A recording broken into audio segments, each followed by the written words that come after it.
নতুন শহর, নতুন পরিবেশ, পরিচিত কেউ নেই, কিন্তু ভয়ও নেই। আমি এসেছি স্বপ্ন নিয়ে নিজের পরিচয় করতে। নাম অভ্র, আর আমার লক্ষ্য ইঞ্জিনিয়ার হওয়া। ভোরের হালকা কুয়াশা ভেদ করে অভ্র একটা ট্রাভেল ব্যাগ কাঁধে নিয়ে কলেজ গেট দিয়ে ঢুকছে। চোখে শান্ত কিন্তু আত্মবিশ্বাসী দৃষ্টি। এই শহরে আমার কেউ নেই, মানে শুধু একজন আছে, খালাতো বোন নীলা। ছোটবেলায় কত ঝগড়া, কত রাগ, আর এখন শুনেছি সে নাকি কলেজের রানী, রাগী রানী। একটা গাড়ির শব্দ, আর সেই সঙ্গে গেট দিয়ে প্রবেশ করে নীলা।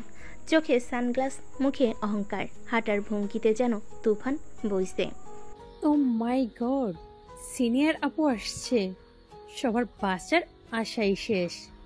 কাল এক ছেলেকে সবার সামনে কান ধরে দাঁড় করিয়েছিল, আজ কার পালা কে জানে। নীলা ঠাস করে একটা ছেলের হাত থেকে বই পড়ে যাওয়ায় থেমে যায়। তুই চোখে দেখিস না? রাস্তায় হাঁটতে শেখোস নাই? সরি আপু, আমি অসাবধানে।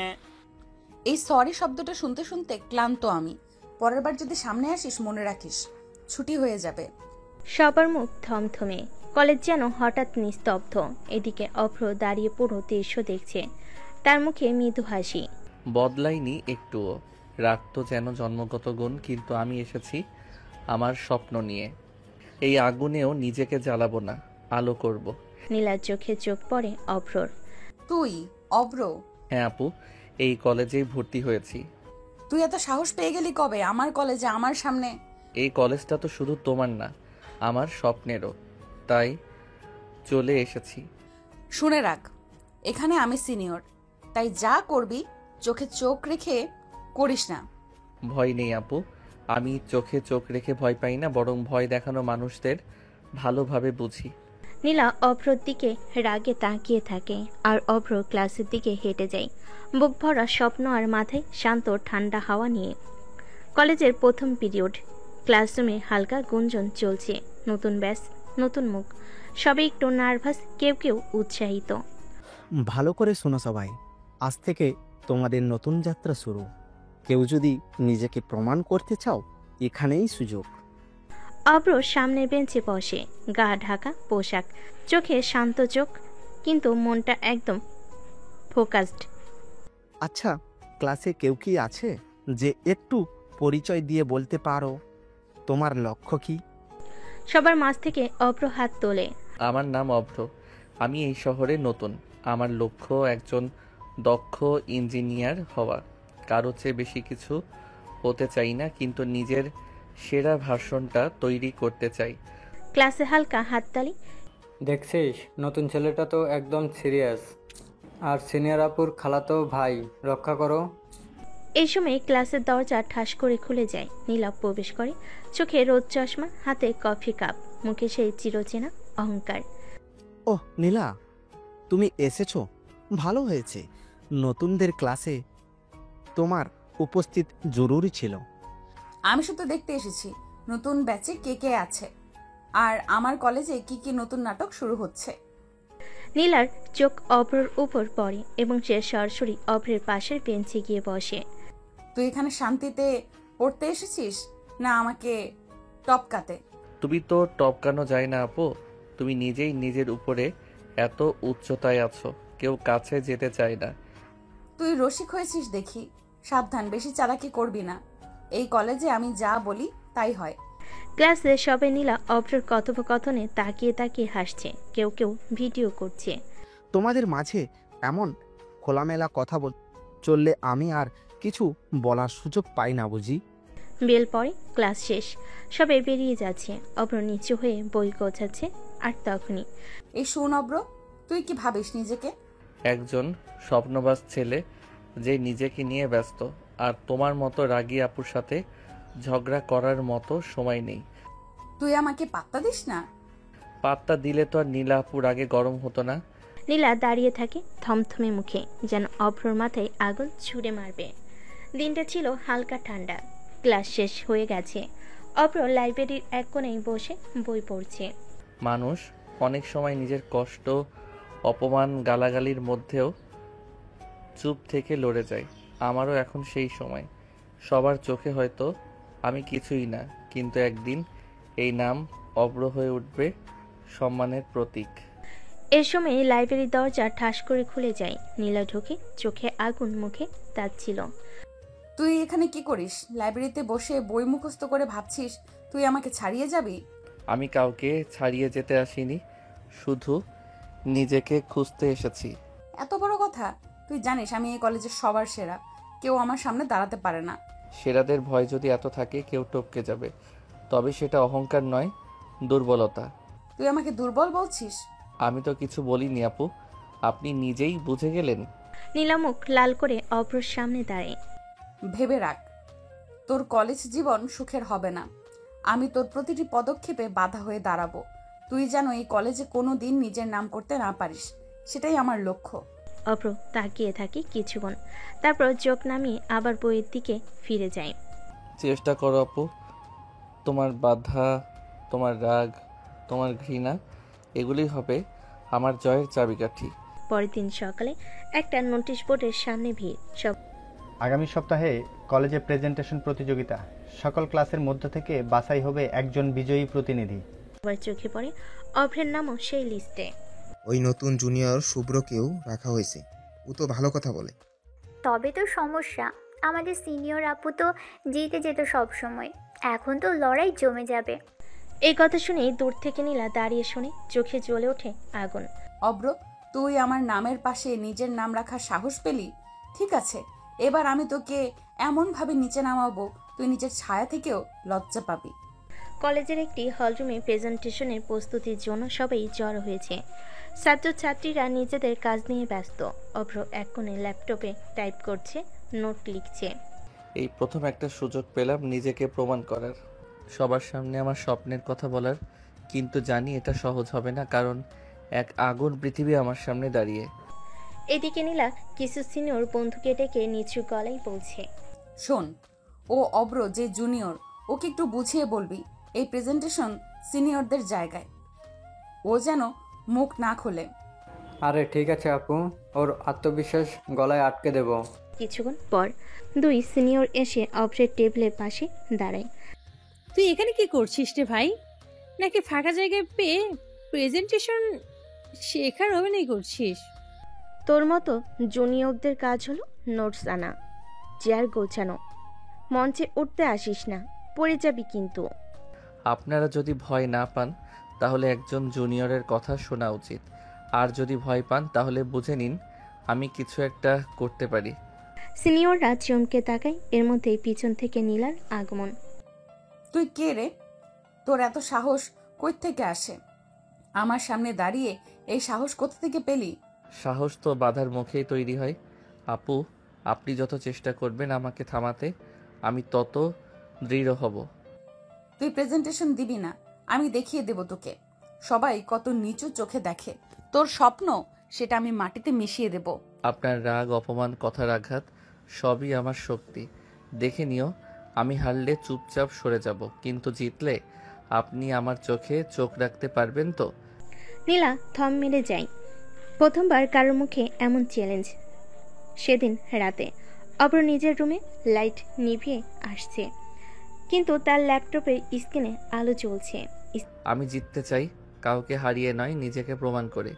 আর যেই দিন আমি সফল হব তখন রাগ নয়, চোখে দেখব শুধু সম্মান। স্ক্রিনে লেখা প্রেজেন্টেশন টপিক, তুমি হারিয়ে গেলে তবুও স্বপ্ন থাকবে। প্রেজেন্টেশনের দিন আগত। কলেজে সাজ রব, মঞ্চ, সাউন্ড সিস্টেম, লাইট সব প্রস্তুত।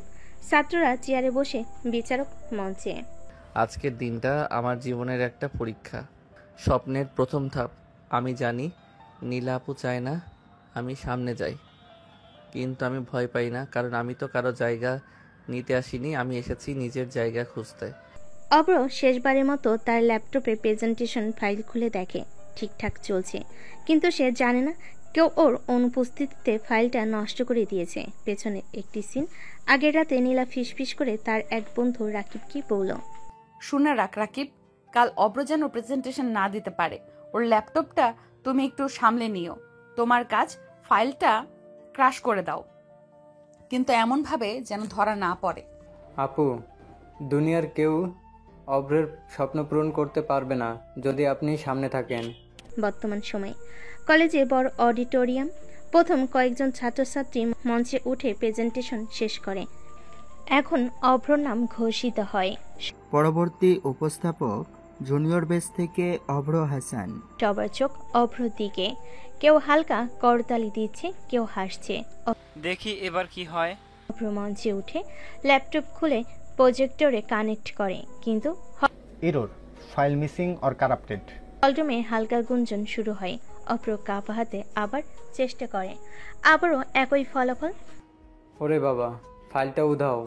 সিনিয়র আপুর কপাল খুলে গেল, ওই ছেলে তো মরেই গেল।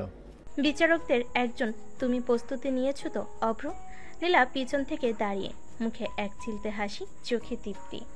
স্বপ্ন, স্বপ্ন ফাইলের মতোই মুছে গেল অভ্র। কিন্তু অভ্র একবার চোখ বন্ধ করে শ্বাস নেয়, তারপর সবার সামনে দাঁড়িয়ে বলে, স্যার আমি জানি আপনারা এখন ভাবছেন আমি প্রস্তুত ছিলাম না, কিন্তু আমি প্রস্তুত ছিলাম। আর এখন আমি ফাইল ছাড়াই বলবো, কারণ আমি আমার স্বপ্ন শুধু ফাইলে রাখিনি, মনের ভেতর গেঁথে নিয়েছি। সবার চমকে ওঠা দৃষ্টি, কেউ কেউ ফিসফিস করে, ওই ছেলেটা তো সাহসী। আমার স্বপ্ন, আমি এমন একজন হতে চাই যে প্রযুক্তি দিয়ে সমাজে পরিবর্তন আনবে। আমি এমন মানুষ হতে চাই যে নিজের ব্যর্থতা নিয়ে কাঁদে না, বরং উঠে দাঁড়ায় এবং প্রমাণ করে আমি পারি। হলরুম একদম নিস্তব্ধ। বিচারকেরা তাকিয়ে আছে এক দৃষ্টিতে। আমার নাম অভ্র, আর আমি আমার স্বপ্নের পেছনে ছুটে যাচ্ছি। কে আমার পেছনে টানলো সেটা গুরুত্বপূর্ণ নয়, আমি কোথায় পৌঁছাতে চাই সেটাই আসল। চুপচাপ। তারপর হঠাৎ করে করতালি বেজে ওঠে। অসাধারণ। তুই আমার হিরো রে ভাই। এটা শুধু প্রেজেন্টেশন নয়, এটা একটা অনুভব, এটা হলো বাস্তব সাহস। এক কোণে দাঁড়িয়ে অভ্রের চোখের দিকে তাকিয়ে থাকে, মুখে হাসি নেই, চোখে একটা ধাক্কা, একটা না বলা ডাক। তুই পারলি, আমার ফাঁদ পেরিয়ে পারলি। তাহলে কি সত্যিই তুই একদিন আমাকে টপকে যাবি? কিন্তু সে নিজেকে সামলাই, ঠোঁট চেপে ধরে, মুখ শক্ত করে ফিরে যায়। না, এটা তো কেবল শুরু। আমি তোকে আরেকটু নিচে নামাবো, তোর এই গর্ব আমি মাটি চাপা দেব। ঘটনার পরের দিন কলেজের মেন অফিস রুম। অভ্রকে ডাকা হয়েছে প্রিন্সিপালের কক্ষে। আমি কখনো কল্পনা করিনি একটা ফাইল নষ্ট হওয়া আমার জন্য সবচেয়ে বড় সুযোগ নিয়ে আসবে। তবে এই সুযোগ কারো কারো কাছে অপমান হয়ে দাঁড়াবে জানতাম না। অভ্র দরজার সামনে দাঁড়িয়ে ভিতরে ডাক আসে। কামিন অভ্র, মানে অভ্র, বসো। জি স্যার। তোমার প্রেজেন্টেশন আমরা দেখেছি। ফাইল না থাকা সত্ত্বেও তুমি যেভাবে বক্তব্য দিয়েছো সেটা ছিল অনুপ্রেরণামূলক। তাই কলেজের পক্ষ থেকে সিদ্ধান্ত হয়েছে আগামী ইন্টার কলেজ টেক এক্সপোতে আমরা তোমাকেই পাঠাবো কলেজের প্রতিনিধিত্ব করতে। অভ্র স্তব্ধ, চোখ বড় হয়ে যায়। স্যার আমি তো মাত্রই ভর্তি হয়েছি, আমি জানি না আমি কি সেই দায়িত্ব নিতে পারবো। তোমার ভয় নেই, কেউ কেউ হয়তো জন্ম থেকেই লড়ে, আর কেউ কেউ লড়াইয়ের মধ্যেই জন্মায়। তুমি দ্বিতীয় জন, আমরা বিশ্বাস করি তুমি পারবে। খবর ছড়িয়ে পড়ে পুরো কলেজে। ওই অভ্র না, ওকে তো কলেজ এক্সপোতে পাঠাচ্ছে। নীলা আপু তো ফাইনাল ইয়ারে, ওকে বাদ দিয়ে জুনিয়র। এই কথাগুলো পৌঁছে যায় ঠিকই নীলার কানে। নীলার রুম, সে আয়নার সামনে দাঁড়িয়ে একা। এই ছেলেটা খালাতো ভাই বলে ওকে সহ্য করতাম, আর এখন আমার জায়গা নিচ্ছে। সে চেয়ার থেকে উঠে হেঁটে যায় জানালার পাশে, মনের মধ্যে ঘূর্ণিঝড়। না না, এটা হতে পারে না। আমার জায়গা, আমার স্টেজ, আমার সম্মান সবকিছু ওই জুনিয়র ছেলেটা নিয়ে নিচ্ছে। সে ফোন তুলে প্রিন্সিপাল স্যারের অ্যাসিস্ট্যান্টকে কল করে। আমি জানতে চাই ইন্টার কলেজ এক্সপোতে কেন আমাকে নয় একজন জুনিয়রকে পাঠানো হচ্ছে। নীলা, স্যারের নির্দেশে এই সিদ্ধান্ত হয়েছে। তিনি বলেছিলেন এটা শিক্ষার্থীদের মেধার ভিত্তিতে হচ্ছে, সিনিয়র জুনিয়র দেখে নয়। ঠিক আছে, তাহলে যুদ্ধই হবে। আমি অভ্রকে এমন একটা জায়গায় নিয়ে যাব যেখান থেকে সে শুধু হারাবে না, গুড়িয়ে যাবে। পরদিন কলেজ ক্যাম্পাসে অভ্র লাইব্রেরিতে নোট নিয়েছে। হঠাৎ পিছন থেকে ছায়ার মতো এসে দাঁড়ায় নীলা। তুই খুব খুশি তাই না অভ্র?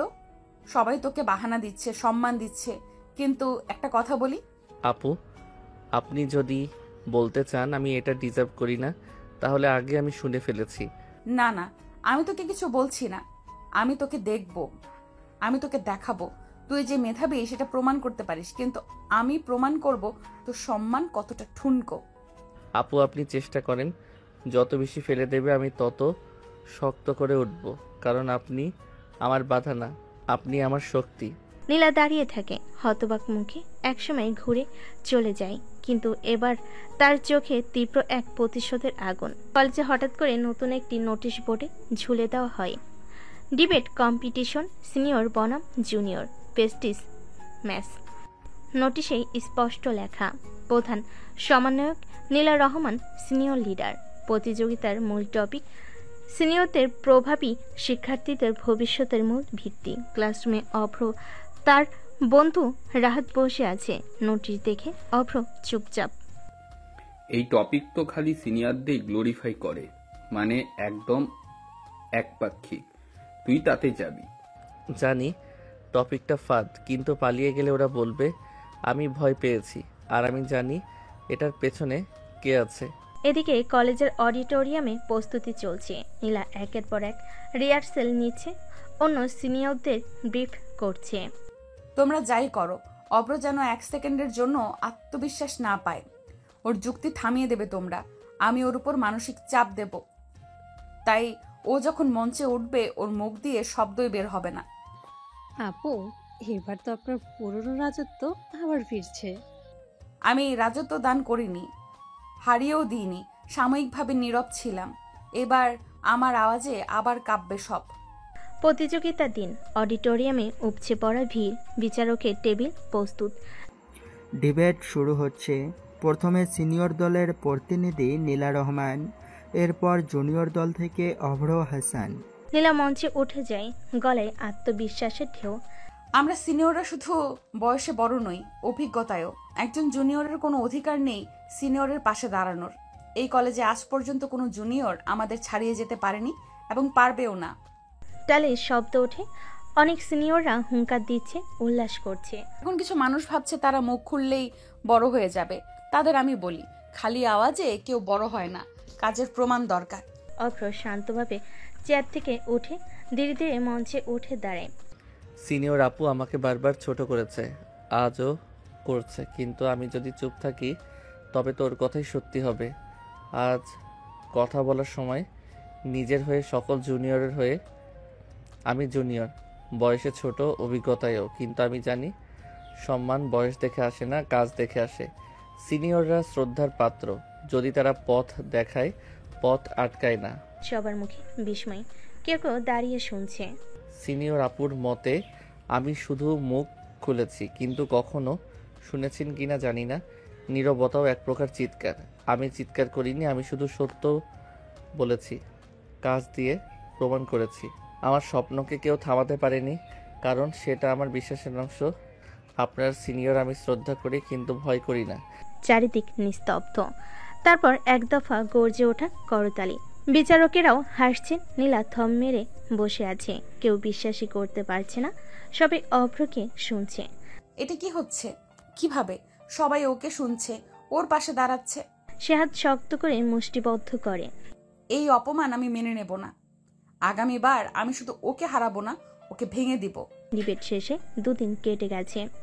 অভ্র কলেজে আসছে, কিন্তু লোকজনের দৃষ্টি কিছুটা অদ্ভুত। কে যেন হঠাৎ করে তাকে দেখে ফিসফিস করছে, কেউ আবার চোখে চোখ রেখে তাকে কটাক্ষ করছে। এই দৃষ্টি আমি চিনি না। গত সপ্তাহে যারা করতালি দিয়েছিল আজ তারা মুখ ঘুরিয়ে নিচ্ছে। কি হয়েছে? কে কি বলেছে? অভ্র ক্লাসে ঢুকে দেখে তার ডেস্কে একটা কাগজ পড়ে আছে, কাগজে লেখা, অব্রকে নিয়ে সাবধান, ও শুধু মুখে ভালো, পিছনে অন্যরকম। সিনিয়রদের প্রতি তার কোনো সম্মান নেই। অভ্র স্তব্ধ হয়ে তাকিয়ে থাকে। ক্লাসে কয়েকজন হাসছে, কেউ কেউ মুখে মুখে বলছে, ওই জুনিয়র না, শুনছিস না সিনিয়র আপুকে নাকি পিছনে গিয়ে অপমান করেছে। অনলাইনে একটা স্ক্রিনশটও ছড়িয়েছে। অভ্র নিজের ফোন খুলে দেখে কেউ একটা ভুয়া স্ক্রিনশট ছড়িয়েছে, যেখানে দেখা যাচ্ছে সে নাকি নীলাকে অপমান করে কমেন্ট করেছে, কিন্তু সে জানে এই স্ক্রিনশট সে দেয়নি, এটা এডিটেড, ফেক। এতদূর যেতে পারো তুমি নীলা আপু? একটা প্রতিযোগিতায় হার মানে এতটা অপমান বোধ? সেই সময় অভ্র লাইব্রেরিতে বসে, চোখে জল থেমে আছে। হঠাৎ রাহাত আসে পাশে। ভাই, তুই ঠিক আছিস? জানি না রাহাত, আমি কখনো কারো সম্মান নষ্ট করিনি, কিন্তু আজ সবাই বিশ্বাস করছে আমি একজন সম্মানহীন কুৎসিত মানুষ। তোর মতন মানুষ সম্মান হারালে এ সম্মানের মানেই থাকে না ভাই। সত্যি টিকে থাকে, শুধু একটু সময় লাগে। এদিকে নীলা নিজের রুমে আয়নার সামনে দাঁড়িয়ে স্ক্রিনশট, কানাঘুষা, মানসিক আঘাত সবকিছু চালিয়ে দিয়েছি। এবার অব্র নিশ্চয়ই চুপ হয়ে যাবে। যে ছেলেটা এত কথা বলতো এখন নিশ্চয়ই মাথা নিচু করে হাঁটবে। হেসে ফেলে, ঠোঁটের কোণে সেই অহংকারের হাসি। তুই তো সবার সামনে আমায় হারিয়ে দিয়েছিলি অব্র, এবার দেখ আমি তোকে সমাজের সামনে কেমন ভেঙে ফেলি। পরের দিন অভ্রকে অফিস রুমে ডেকে পাঠানো হয়। অভ্র চেয়ার থেকে উঠে দাঁড়ায়, চোখে জল কিন্তু গলায় ভাঙ্গন নেই। আমি কোনো অপরাধ করিনি, একদিন সবাই বুঝবে আমি চুপ ছিলাম সম্মানের কারণে, ভয় না। সেদিন অভ্র ছাদে উঠে দাঁড়ায়, হাওয়া বয়ে যাচ্ছে, তার চোখ আকাশের দিকে। নীলা আপু, আপনি আমাকে দোষী বানিয়েছেন, মিথ্যা ছড়িয়েছেন, কিন্তু একটা কথা জেনে রাখুন, আপনি যতবার আমাকে ভাঙবেন আমি ততবার গর্ব। এটা আমার লড়াই, এটা আমার জীবন। অন্ধকারে একলা অভ্রের পাশে দাঁড়ায় একজন, আর নীলা সাজানো মিথ্যাগুলোতে ফাটল ধরতে শুরু করে। কলেজের করিডোরে অভ্র হেঁটে যাচ্ছে মাথা নিচু করে, তার পাশ দিয়ে হেঁটে যাচ্ছে সহপাঠীরা। কেউ তাকিয়ে দেখে, কেউ মুখ ফিরিয়ে নেয়, কেউ মুচকি হাসে, কেউ আর আগের মতো অভ্রকে চেনে না যেন। একটা ভুল আমি করিনি, তবুও সবাই আমাকে ভুল ভেবেছে। সত্যের কোনো মূল্য নেই এখানে। এখানে মানুষ শুধু স্ক্রিনশট দেখে বিচার করে, কিন্তু আমি জানি একদিন সত্যের মুখে সবাই তাকাবে। অভ্র কলেজের ছাদে একা বসে, হঠাৎ পেছনে কারোর পায়ের শব্দ। সে ঘুরে দেখে এক মেয়েকে সে আগে ঠিকমতো চিনত না, কিন্তু মেয়েটার চোখে ছিল দুঃখ, সম্মান আর সত্যের আভা। তুমি অবশ্য, তাই না? হ্যাঁ, আপনি? আমি মেহরিন, তোমার পাশে ডিপার্টমেন্টে পড়ি। আমি দেখেছি কিভাবে তোমাকে অপমানিত করা হয়েছে। তুমি একা লড়ছ, কিন্তু তুমি একা না, আমি তোমার পাশে আছি। তুমি কেন? কারণ আমি সত্য দেখেছি। নীলা আপু যেটা করেছে সেটা আমি আমার চোখে দেখেছি। আমি সেই রাতে কম্পিউটার রুমেই ছিলাম। আমি দেখেছি রাকিব কিভাবে তোমার ফাইল মুছে দিচ্ছিল। আমি চুপ ছিলাম, কিন্তু এখন না। এখন আমি চুপ থাকলে আমি অপরাধী হব। ধীরে ধীরে চোখ মেলে তাকায় মেয়েটির দিকে, কোনো অন্ধকারে একটা আলো রেখা যেন। তাহলে তুমি আমার পক্ষে সাক্ষ্য দেবে? হ্যাঁ, আমি কলেজ অথরিটির কাছে সব বলবো। সত্যকে মুখোশের নিচে রাখতে দেওয়া যাবে না। আর কলেজ অফিস রুম, প্রিন্সিপাল, কয়েকজন শিক্ষক, অভ্র, মেহরিন আর নীলা উপস্থিত। আমরা জানতে পেরেছি নতুন তথ্য। মেহরিন যেটা বলেছে সেটা যদি প্রমাণ হয় তাহলে বড় শাস্তি হবে। নীলা, তুমি কি বলবে? আমি শুধু ওকে একটু থামাতে চেয়েছিলাম। ওর এত সাহস, জুনিয়র হয়ে আমার পাশে দাঁড়ায়, আমার নামের পাশে নাম রাখে। আমি চুপ থাকতে পারিনি। তুমি তোমার ব্যক্তিগত অহংকারের জন্য একজন শিক্ষার্থীর জীবন ধ্বংস করতে চেয়েছিলে। এটা মেনে নেওয়া যায় না। তোমার বিরুদ্ধে ডিসিপ্লিনারি অ্যাকশন নেওয়া হবে। নীলা কিছু বলার আগে অভ্র কথা বলে ওঠে। স্যার, আমি শাস্তি চাই না, আমি শুধু চাই সবাই সত্যটা জানুক, আর কেউ যেন মিথ্যার সামনে মাথা না নিচু করে। তুমি সত্যিই ভিন্ন মানুষ অভ্র। তোমার মতো শিক্ষার্থী কলেজের গর্ব। সবার সামনে অভ্রর সম্মান আবার ফিরে আসে। সবাই করতালি দেয়, অনেকে এগিয়ে এসে ক্ষমা চায়, অনেকে বলে ভাই আমরা ভুল বুঝেছি। সেদিন বিকেলে অভ্র আর মেহরিন লাইব্রেরির সামনে বসে। তুমি চাইলে ওর বিরুদ্ধে অনেক কিছু করতে পারো, কিন্তু করলে না কেন?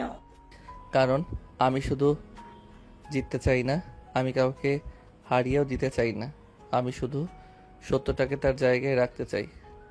মেহরিন তাকিয়ে থাকে অভ্রের চোখে। ধীরে ধীরে একটা মুচকি হাসি ফুটে ওঠে তার ঠোঁটে। অভ্র নিজের জায়গায় পৌঁছাতে শুরু করে, আর নীলার অহংকারে জিদ ধরতে শুরু করে। কলেজ অডিটোরিয়ামে জাতীয় পর্যায়ে টেক ইভেন্টে যাওয়ার আগে অভ্রর বিদায় অনুষ্ঠান চলছে। সব শিক্ষক, ছাত্রছাত্রী এবং কলেজ অথরিটি উপস্থিত। আমাদের কলেজের গর্ব জুনিয়র ব্যাচের অভ্র হাসান এবার দেশের সেরা টেক এক্সপোর্টে কলেজ থেকে প্রতিনিধিত্ব করতে যাচ্ছে। একজন সত্যিকারের লড়াকু এবং মেধাবী শিক্ষার্থী। চারদিক করতালিতে মুখরিত হয়ে ওঠে। অভ্র মঞ্চে উঠে ধীর পায়ে মাথা নিচু নয়, বরং আত্মবিশ্বাসে ভরা। চোখে তাকায় চারপাশে। নীলা পিছনের সারিতে দাঁড়িয়ে, মাথায় ওনা, চোখে কালো চশমা, যেন নিজেকে লুকিয়ে রাখতে চায়, কিন্তু তবুও তার বুকের মধ্যে কাঁপছে কিছু। তুই পেরেছিস। আমি তোকে থামাতে চেয়েছিলাম, ভাঙতে চেয়েছিলাম, কিন্তু তুই আগুনের মতো জ্বলে উঠেছিস। তার চোখে হালকা পানি চিকচিক করে। সে জানে আজ যে করতালি বাজছে সেগুলোর প্রতিটা তার গালে চপেটাঘাত। মঞ্চে অভ্র কথা বলা শুরু করে। এই সম্মান আমার একার না। আমার লড়াইতে অনেক অপমান, মিথ্যে, ভুল বোঝাবুঝি এসেছে, কিন্তু আমি এগিয়েছি কারণ আমার পাশে কেউ কেউ ছিলেন যারা সত্য বুঝতে চেয়েছেন। আমি ধন্যবাদ জানাই সেই শিক্ষকদের, সেই বন্ধুদের এবং সে থেমে যায় এক মুহূর্ত। তাদের যারা আমাকে ছোট করতে চেয়েছিলেন, কারণ তারা না থাকলে আমি এত বড় হতে পারতাম না। সবাই অভ্রর দিকে তাকিয়ে, চোখে শ্রদ্ধা, মুখে বিস্ময়। অনুষ্ঠান শেষে অভ্র নিচে নামছে। সবাই ছবি তুলছে, ফুল দিচ্ছে। এক কোণে দাঁড়িয়ে থাকা নীলা ধীরে ধীরে এগিয়ে আসে। তার মুখে না আছে অহংকার, না আছে আগে সেই হিংসা। সে চুপচাপ দাঁড়িয়ে। অভ্র, আপু, আমি জানি আমি তোর জীবনে বাধা ছিলাম। আমি চেয়েছিলাম তুমি থেমে যাও, হার মানো, কিন্তু তুমি তো আমাকে ছাড়িয়ে গেলে। আপু, আমি কাউকে ছাড়িয়ে যেতে আসিনি। আমি শুধু নিজের স্বপ্নের দিকে হাঁটতে চেয়েছি। তুমি পারো আমাকে ক্ষমা করতে? এক মুহূর্ত নীরবতা। অভ্র তাকিয়ে থাকে তার দিকে। আপু, আপনি আমার বড়। আপনাকে আমি সব সময় সম্মান করব। আপনি যদি বদলান তাহলে আমি আপনাকে আগের চেয়েও বেশি শ্রদ্ধা করব। নীলার চোখে তখন সত্যিকারের অনুশোচনা। সে অভ্রের কাঁধে হাত রাখে, ধীরে হেঁটে চলে যায়। অহংকারের জায়গায় জন্ম নেয় নরম কিছু। সেই রাত অভ্র ট্রেনের জানালার পাশে বসে, বাইরে তাকিয়ে, হাতে ছোট্ট একটা ডায়েরি, যার পেছনে লেখা, আমি স্বপ্ন পূরণ করতে এসেছি, কারো সঙ্গে প্রতিযোগিতা করতে না, শুধু নিজেকে জিতিয়ে তুলতে। অভ্র হাসান। স্বপ্নের পথে এগিয়ে চলা অভ্র আর নীলার ভিতরে জন্ম নিতে থাকা নতুন এক বোধ। ঢাকা শহরের এক নামী বিশ্ববিদ্যালয় ক্যাম্পাস, জাতীয় টেক এক্সপোর ভেন্যু। দেশের নামকরা 50টি কলেজ অংশ নিয়েছে। অভ্র দাঁড়িয়ে আছে বিশাল এক ব্যানারের নিচে, হাতে তার ল্যাপটপ, কাঁধে ব্যাগ, মুখে এক অদ্ভুত প্রশান্তি। এখানে আমি জুনিয়র না, কোনো সিনিয়রের ছায়াও না। আমি নিজে, আমি অভ্র। আমি সেই ছেলে যাকে একসময় ফেলে দেওয়া হয়েছিল, কিন্তু আমি ফিরে এসেছি গড়তে, জিততে, শিখতে। অভ্রর পাশে দাঁড়িয়েছে বিভিন্ন জেলার সেরা ছাত্রছাত্রীরা। প্রতিযোগিতা শুরু হয়েছে। প্রথম রাউন্ড, ইনোভেশন প্রেজেন্টেশন। অভ্র মঞ্চে উঠে শুরু করে তার স্বপ্নের প্রজেক্ট, রুরাল স্মার্ট এইড, যেটা গ্রামের মানুষদের জন্য সহজ ডিজিটাল হেলথ সার্ভিস তৈরি করবে। আমি বড় শহরের ছেলে না, প্রযুক্তির রাজপুত্রও না। আমি শুধু একজন স্বপ্নবান ছাত্র, যে চায় গ্রামের এক বাবার জন্য ওষুধ পৌঁছাক সময় মতো, এক মায়ের রক্তচাপ মাপা হোক বাড়ির মোবাইল দিয়ে। আমি এই স্বপ্ন নিয়েই দাঁড়িয়েছি আপনাদের সামনে। সারা হলে পিনপতন, নীরবতা, তারপর একদম দাঁড়িয়ে পড়া করতালি। জাজরা অভ্রকে দেখে মুগ্ধ হয়ে যায়। ক্যাম্পাসের অন্য এক প্রান্তে নীলা ফোনে লাইভ ভিডিও দেখছে অভ্রর পাশে। তুই পারলি অভ্র, তুই শুধু জিতিসনি, তুই বদলে দিয়েছিস অনেক কিছু। আমার অহংকার, আমার ভুল, আমার চোখ। বসে থাকা মেহরিন বলে, আপনি কি একদিন ওকে সরাসরি বলবেন? একদিন হয়তো, যদি সে চায়, যদি সে ক্ষমা করে দেয়, যদি সে আমাকে আবার মানুষ ভাবে। প্রতিযোগিতার ফাইনাল রাউন্ড, যেখানে দেশ সেরা 3 জনের নাম ঘোষণা হয়।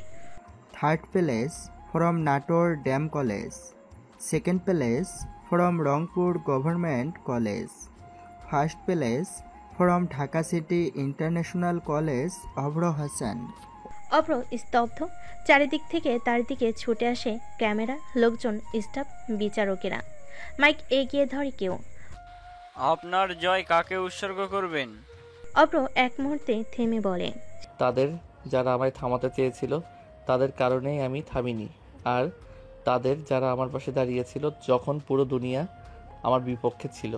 সে রাতে অভ্র ফিরে আসে কলেজ হোস্টেলে।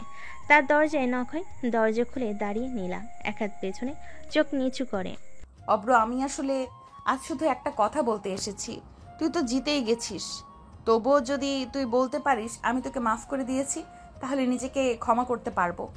অভ্র এক মুহূর্ত নীরব, তারপর দরজার পাশে দাঁড়িয়ে বলে, আপু, আপনি শুধু আমার নয়, নিজের সাথেও অন্যায় করেছেন। আপনি যখন নিজেকে মাফ করতে পারবেন, আমি আপনাকে আগেই করে দিয়েছি। তুই শুধু স্বপ্ন দেখিস না অভ্র, তুই অন্যদেরও স্বপ্ন দেখতে শেখাস, সেই কারণেই তুই জিতেছিস। নীলা ধীরে চলে যায়। অভ্র চুপ করে দাঁড়িয়ে থাকে, তার চোখে তখন মৃদু হাসি, ঠোঁটে একটাই শব্দ, ধন্যবাদ আপু। College campus. অভ্র এখন সকলের চোখে বুদ্ধিমান, সাহসী, শান্ত একজন শিক্ষার্থী। তার ক্লাসে পর লাইব্রেরিতে, এমনকি ক্যান্টিনও অনেকে এসে কথা বলে সাহায্য চায়। সব কিছু বদলে গেছে। অপমান, ভয়, অভিযোগের সেই দিনগুলো এখন পেছনে। তবে একটা জিনিস এখনও অদৃশ্য, ভালো লাগা নামক অনুভব। আমি কখনো সময় দেইনি সেটাকে বেড়ে ওঠার। এদিকে মেহরিন প্রায় আসে অভ্রের পাশে, প্রজেক্টের সাহায্য, ক্লাস নোট শেয়ার, এমনকি হোস্টেলের ছাদেও বসে কিছুক্ষণ কথা বলে। তুই সবসময় এত গম্ভীর থাকিস কেন? একটু হাস, একটু মজা কর। আমি যদি হাসতে শিখি তাহলে এই শহরও হাসবে, তাই সময় নিচ্ছি। মেহরিন হেসে ফেলে, একটা নিষ্পাপ হাসি, কিন্তু তার চোখে লুকিয়ে থাকা একটা অনুভব সে নিজে হয়তো বোঝে না এই ছেলেটার জন্য তার ভেতরে কি জন্ম নিচ্ছে। তবে এদিকে নীলা এখন একদম পাল্টে গেছে। আগে সেই অহংকারী রাগী সিনিয়র আজ নিজের ভুল বুঝতে শিখেছে। সে মাঝে মাঝে অভ্রকে দূর থেকে দেখে, কিন্তু মুখোমুখি হয় না। সে জানে সে তার জায়গা হারিয়েছে, তবুও তার মন বলে হয়তো অভ্র তাকে ভুলেনি। একদিন কলেজে একটা ফেয়ারওয়েল প্রোগ্রাম হয় সিনিয়রদের জন্য। নীলার ব্যাস বিদায় নিচ্ছে। সব সিনিয়ররা শাড়ি পরে এসেছে। মঞ্চে গান, নাটক, কবিতা চলছে। হঠাৎ প্রিন্সিপাল ঘোষণা দেন, এবার এক বিশেষ অতিথি আমাদের বক্তৃতা দেবে, অভ্র হাসান, যার নাম শুধু আমাদের কলেজে না, দেশের বহু প্রতিযোগিতায় আলো ছড়িয়েছে। অভ্র মঞ্চে উঠে সবাই করতালি দেয়। নীলা চুপচাপ বসে, চোখে অদ্ভুত এক অনুভব। এই কলেজ শুধু আমার শিক্ষার জায়গা ছিল না, এটা ছিল আমার প্রথম যুদ্ধের মাঠ। আমি এখানেই শিখেছি কে বন্ধু, কে প্রতিদ্বন্দ্বী, আর কে মন থেকে দুঃখ দিয়ে অনিচ্ছায় আপন হয়ে যায়। নীলা তার দিকে তাকায়, এক চোখে পানি আর এক চোখে আশা। আমি একটা নাম এখানে বলিনি, যিনি একসময় আমার বিরুদ্ধে ছিলেন, তবে আজকে আমি তার মতো বদলে যেতে চাই। কোনো অহংকার নয়, সত্য, শান্তি আর শ্রদ্ধা দিয়ে। অনুষ্ঠান শেষে ভিড়ের মাঝে নীলা চুপচাপ এসে দাঁড়ে অভ্রর সামনে। তার পরনে ছিল হালকা বেগুনি শাড়ি, চোখে কাজল আর ঠোঁটে শুধু এক টুকরো কথা। তুই কি বিশ্বাস করিস দুইটা মানুষ দূর থেকে থাকলেও এক সময় একই ছাদের নিচে থাকতে পারে? যদি তারা নিজেদের বদলাতে শেখে আর সত্যিকারভাবে একে অপরকে বুঝতে চায়, তাহলে অবশ্যই পারে। তাহলে একদিন যদি আমি খুব শান্তভাবে বলি তোর পাশে থাকতে চাই, তুই কি বলবি? তখন বলবো, তুমি তো অনেক আগে আমার জীবনে এসে গিয়েছেন আপু, শুধু আমি বুঝতে দেরি করেছি। দুজনের চোখই তখন ভেজা, এক ধরনের স্বস্তি। দূরে মেহরিন দাঁড়ি, তার মুখে হালকা চিরাচরিত হাসি, কিন্তু সে জানে তার জায়গা বন্ধুতে, ভালোবাসে না। সে শান্তভাবে পেছনে ফিরতে হাঁটতে থাকে। সহযোগিতা, অহংকার, অপমান সবকিছুর পরে এবার সম্পর্কে ভিত গড়ে ওঠে, সম্মান আর সত্যতার ভিত্তিতে। কলেজ শেষ, সবার সেমিস্টার ফাইনাল শেষ হয়েছে, বিদায় অনুষ্ঠান শেষ, সবাই যার যার পথে। কিন্তু অভ্র এখনও ঢাকায় আছে, কারণ সে এখন দেশের বড় এক প্রতিষ্ঠানে ইন্টার্ন করছে। এক বিকেলে হঠাৎ অভ্রর ফোনে কল পায়। বাবা, এই শুক্রবারে আমরা ঢাকায় আসছি, তোকে একবার দেখে যাব।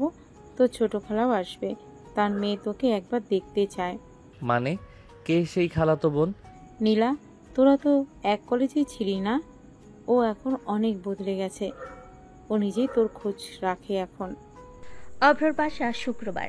নীলা গোলাপি কালারের সালোয়ার কামিজ পরে এসেছে, চোখে হালকা কাজল, ঠোঁটে মৃদু হাসি। হয়েছি, তুমিও তো অবাক করে দিচ্ছ অনেক দিন ধরে। আমাকে দেখে অবাক হয়েছিস? আমি একসময় ভেবেছিলাম সম্মান শুধু সবার উপর থাকলে পাওয়া যায়, কিন্তু আজ বুঝি সম্মান পাওয়া যায় যদি মন নিচু থাকে। আমিও শিখেছি কাউকে ক্ষমা করতে পারা বড় গুণ, তবে তুমি আমাকে সেই গুণটা শিখিয়েছো নীলা আপু। তাদের কথা চলতে থাকে। একসময় অভ্রর মা এসে বলে, ওরা এখন শুধু ভাই বোন না, একে অপরকে ভালো বুঝে। তোর খালাও রাজি। আমরা যদি বিয়ের কথা ভাবি, তোমরা কি বলো? নীলার চোখে চমক। অভ্র তাকায় মায়ের দিকে, তারপর চোখ রাখে নীলার চোখে। আমি তো চেয়েছিলাম স্বপ্ন পূরণ করতে, কিন্তু কেউ যদি সেই স্বপ্নের পাশে হয়ে দাঁড়ায় তাহলে বাকি পথ একসাথেই চলা যায়, তাই না? তোর হাত ধরেই হাঁটতে চাই, কিন্তু প্রতিবার তুই আগে এক পা বাড়াবি, আমি তার পাশে থাকব। তুই সামনে থাক, আমি তোকে সম্মান দিয়ে ভালোবাসবো। একদিন আমার সবচেয়ে বড় শত্রু আমার জীবনের সবচেয়ে কাছের হয়ে যাবে এটা ভাবিনি, কিন্তু মানুষের সবচেয়ে বড় পরিবর্তন হয় অভিজ্ঞতা দিয়ে আর ভালোবাসা দিয়ে। নীলা, তুমি তার প্রমাণ। বিয়ের আগে হালকা রাগ, হালকা হাসি, আর সম্পর্কের শেষ ধাপ একে অপরকে বুঝে নেওয়া। অভ্রর বাসা, বিয়ের তারিখ পাকা। দুই পরিবার একসাথে বসে। পাত্রপক্ষ আর কনে পক্ষের কেউই যেন লুকিয়ে হাসছে। আমার ছেলে একসময় বলে বেড়াতো, আমি স্বপ্ন পূরণ করতে এসেছি, প্রেম করতে না। দেখো আর সেই স্বপ্নের সঙ্গী কারা হয়েছে। আর আমার মেয়ে বলতো, আমি কাউকে আমার সামনে দাঁড়াতে দেব না, আর সে অভ্রের পাশে দাঁড়িয়ে আসে। সবাই হাসে। অভ্র নীলা শুধু চোখাচোখি করে, চুপ থাকে, হাসে চোখ দিয়ে, মুখ দিয়ে নয়। বিয়ের আগের রাত নীলা নিজের ঘরে আয়নার সামনে দাঁড়িয়ে, হাতে একটা খাম, ভেতরে ছোট্ট চিঠি, অভ্রর জন্য লেখা। তুই আমার জীবনের সবচেয়ে বড় ভুল, আর সেই ভুলটাই এখন আমার জীবনের সবচেয়ে বড় সত্যি সম্পর্ক। তোমার অপমান, তোমার কান্না, তোমার শান্ত স্বভাব সবকিছু আজ আমাকে শিখিয়েছে কিভাবে ভালোবাসতে হয়। কাল তোমাকে যখন বিয়ের বন্ধনে জড়াবো, আমি শুধু একটা কথাই ভাববো, আমি আর অহংকারী নই, আমি তোর স্ত্রী নীলা। অন্যদিকে অভ্র নিজের ঘরে বসে ডায়েরি খুলে লিখছে। আজকে রাতটা অনেক শান্ত। জীবন জুড়ে এত যুদ্ধ ছিল, অথচ আজ শুধু এক নাম মনে হচ্ছে, নীলা। যাকে একসময় ভয় পেতাম, আজ তাকেই বিশ্বাস করি চোখ বুঝে। তুমি যদি আবারও একদিন আমার সামনে এসে রাগ করো, আমি হেসেই বলবো, রাগ করো, কিন্তু থেকো আমার হয়ে। দিন সকালে নিকাহ হয় খুব ছোট্ট করে, দুই পরিবারের উপস্থিতিতে। অভ্র হাসান, আপনি কি নীলা ইসলামকে 3,01,000 টাকা মোহরানায় বিয়ে করতে রাজি? রাজি আছি, খুব বেশি রাজি। নীলা ইসলাম, আপনি কি অভ্রকে বিয়ে করতে রাজি? নীলা মাথা নিচু করে, চোখে জল, ঠোঁটে মৃদু হাসি। রাজি, কবুল কবুল কবুল। তারপর অভ্র আর নীলা প্রথমবার একসাথে বসে বাসর ঘরে। তুমি এখন আমাকে রেগে কিছু বলবে না? আজ থেকে তো তুমি আমার স্ত্রী। রাগ করা, জেদ করা সব তোমার অধিকার। শুধু একটা কথা, ভালোবাসাটা কখনো হারাবে না, ঠিক আছে? ভালোবাসা তোকে রাগ করে শুরু করেছিলাম, এখন সেটা চিরদিনের জন্য রেখে দিতে চাই। বিয়ের পর শুরু হয় নতুন সম্পর্ক, নতুন বোঝাপড়া, নতুন ঝগড়া, আর পুরনো ভালোবাসার নতুন রূপ, নতুন সংসার। অভ্র নীলা এখন এক ঘরে স্বামী স্ত্রী হয়ে। সকালের আলোয় অভ্রর ঘুম ভাঙে। পাশে তাকিয়ে দেখে নীলা আয়নার সামনে বসে মাথায় ঘোমটা দিয়ে কপালে পড়ছে। এই যে, আমি তো নতুন বউ দেখে উঠতেই পারলাম না। তুমি এত সকালে উঠে কি করবে? তোমার এই মুখ দেখেই তো বাঁচি, আর যদি রাগ না করো তাহলে তো জীবনটা হেসে চলে যাবে। যত কথা, রাগ করলে তোমাকে এখন থেকেই রান্নাঘরে পাঠিয়ে দেব। ওই মিষ্টি রাগটা যদি না থাকতো তাহলে আমি যে প্রেমে পড়তাম না। দুজনই হেসে ওঠে। ঘরের দেওয়ালে এখন আর বিভাজন নেই, এখন সেখানে দুইটা আত্মা, একটাই সম্পর্ক। দুপুরের খাবার টেবিল, অভ্র খাচ্ছে আর নীলা রান্না করে। আজ বুঝি মরিচ একটু বেশি পড়েছে। তাহলে আর খেতে হবে না, বাইরে গিয়ে খেয়ে আসো। এই যে রাগ, এটাতে আমি বাঁচি। তুই ঠিক আগের মতোই আছো নীলা। তুমিও তো বদলাওনি, আজও ঝগড়া করার সময় আমার চোখে তাকিয়ে হাসো। আজ নীলা রান্না করেছে। সন্ধ্যাবেলা অভ্র অফিসে ল্যাপটপ নিয়ে ব্যস্ত। নীলা পাশ থেকে বসে রিমোট হাতে বসে সিরিয়াল দেখতে চায়। একটা দিন তোমাকে সারাদিন পাই না, এখন আবার কাজ করবে? তুমি তো আমার সব কাজের একমাত্র কারণ। এই ঘর, এই সংসার, এই স্বপ্ন, সব কিছু তোমার জন্য। তাহলে আজ সিরিয়াল না দেখে চলো ছাদে যাই, হাতে চা আর ঠোঁটে কিছু গল্প থাকুক। অভ্র উঠে দাঁড়ায়, পাশে এসে দাঁড়ায়, তারপর বলে, রাগী বউ, আজ তোমার হাতেই সব শান্তি লুকিয়ে আছে। চলো চায়ের কাপ আর রাগ দুটো নিয়ে উপরে যাই। ছাদে তারা দুজন পাশাপাশি বসে। তুমি যখন কলেজে ছিলে তখন তোমাকে অপমান করে শান্তি পেতাম। আজ তোমাকে না দেখে আমার ঘরটাই কেমন ফাঁকা ফাঁকা লাগে। একসময় আমি তোমাকে ভয় পেতাম, আজ তোমার রাগ না দেখলে দিনটা অসম্পূর্ণ লাগে। তুমি একটা রহস্য, তোমার প্রেমটা ধীরে ধীরে আমাকে গড়ে দিয়েছে। তুমি এখন কি আমার প্রেমে পড়েছো নাকি? আমি অনেক আগেই পড়েছি, শুধু তখন বুঝিনি ভালোবাসা কিভাবে রাগের ভিতরও লুকিয়ে থাকতে পারে। রাতে ঘুমানোর আগে অভ্র নীলার কপালে চুমু খায়। ভালোবাসা কখনো অহংকার করে না, ভালোবাসা বদলায়। যেমন তুমি বদলে গেছো, যেমন আমি শিখেছি তোমাকে ভালোবাসতে। ভালোবাসা মানে কি জানো অব্র? কি? ভালোবাসা মানে তোমার পাশে রাগ করে বাঁচতে শেখা, আর বিশ্বাস করা তুমি কখনো ছেড়ে যাবে না তো। সকালবেলা অভ্র অফিসে ফাইল গুছাচ্ছে আর নীলা রান্নাঘরে রান্না করতে করতে রেগে যাচ্ছে। তোমার টাইটা আবার বালিশের নিচে রাখলে? এত বোকা কেউ হয়? আরে বউ, তুমি না থাকলে আমি টাই খুঁজেই পাই না। তোমার অফিস আছে, আমার কি নেই? রান্না করি, বাসা গোছাই, আবার তোমাকেও সামলাই। আমি কি সুপার ওমেন? তুমি তো আমার সুপার রাগী ওম্যান। রেগে গেলে আমার হার্টবিটও থেমে যায় শুধু দেখার জন্য। নীলা লাজুক হয়ে চোখ ঘুরিয়ে নেয়, কিন্তু রাগে চামচ দিয়ে ডাল নেড়ে শব্দ করে। একটু পর অভ্র অফিসে চলে যায়। নীলা তার ফোনে একটা রিমাইন্ডার পায়, আজ তাদের বিয়ের 1 মাস পূর্ণ হয়েছে। এই ছেলেটা আজ কিছু মনে রাখবে না, রোজ ফুল কিনে আনে। আজ তো একটা মেসেজও দেয়নি। ভুলে গেলে তোমার রুম লক করে দেব। সে রাগে রুম গোছাতে গিয়ে অভ্র টেবিলের উপর ছোট্ট একটা বক্স খুঁজে পায়। বক্সের ভেতরে ছোট্ট একটা নোট আর একজোড়া সাদা রূপার কানের দুল। নোটে লেখা, 1 মাস হলো, আমি এখনো বিশ্বাস করতে পারি না রাগী মেয়েটা আমার হয়ে গেছে। এই কানের দুলের মতোই তুমি আমার জীবনের আলো। তোমার হাসি হোক আমার শ্রেষ্ঠ পুরস্কার। নীলার চোখে জল চলে আসে, সঙ্গে একটা বিশাল হাসি। সন্ধ্যার পর অভ্র বাড়ি ফিরে। নীলা মুখ গম্ভীর করে বসে আছে। কি হয়েছে, আবার রেগে আছো? তোমার দেওয়া উপহার খুঁজে পেয়েছি, তাই এবার রাগ করছি না। তবে এইটা বুঝে রাখো, আমি যদি একদিন কম রাগ করি বুঝে নিও ভালোবাসা বাড়ছে। তোমার রাগই তো আমার ভালোবাসা, জানো। দুজনেই হেসে ওঠে। রাতের খাবারে আলু ভর্তা আর ইলিশ মাছ অভ্র খায় আর বলে, এই যে রান্না, রাগী মেয়ের হাতেও এত মিষ্টি স্বাদ থাকতে পারে ভাবিনি।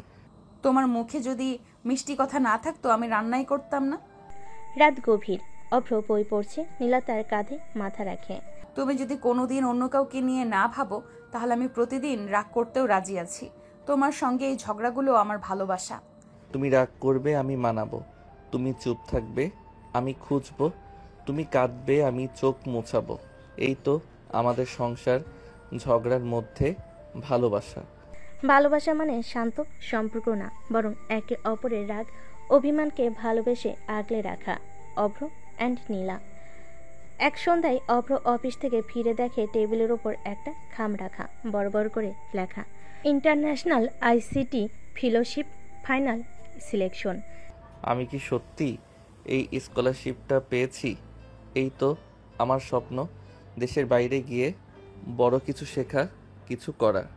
সে খাম খুলে পড়ে। 3 মাসের জন্য কানাডা যেতে হবে আইসিটি অ্যাডভান্স ট্রেনিং ও রিসার্চ প্রোগ্রামে অংশগ্রহণ করতে। রাতে খাবার টেবিলে অভ্র খুশি হয়ে খামটা নীলার দিকে বাড়িয়ে দেয়। নীলা দেখো, আমি কানাডা যাচ্ছি 3 মাসের জন্য, এরপর আরও সুযোগ পেতে পারি। 3 মাস মানে?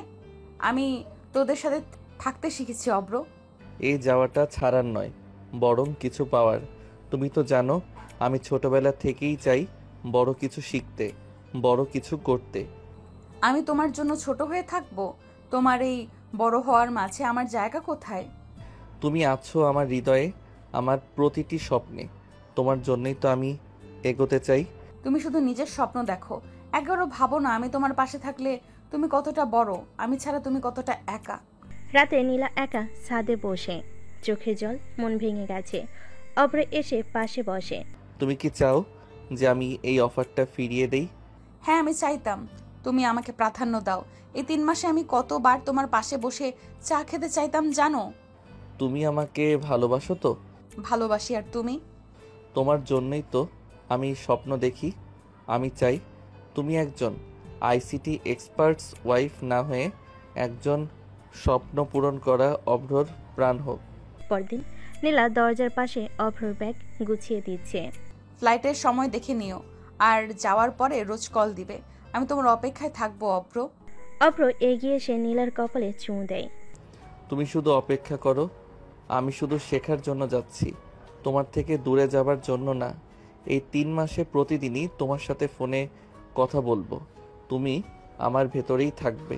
কখনো কখনো ভালোবাসা মানেই কাউকে যেতে দাও, স্বপ্নে দেখে প্রিয় মানুষকে উৎসাহ দেওয়া, কারণ সে ফিরবে আরও শক্ত হয়ে, আরও ভালোবাসা নিয়ে।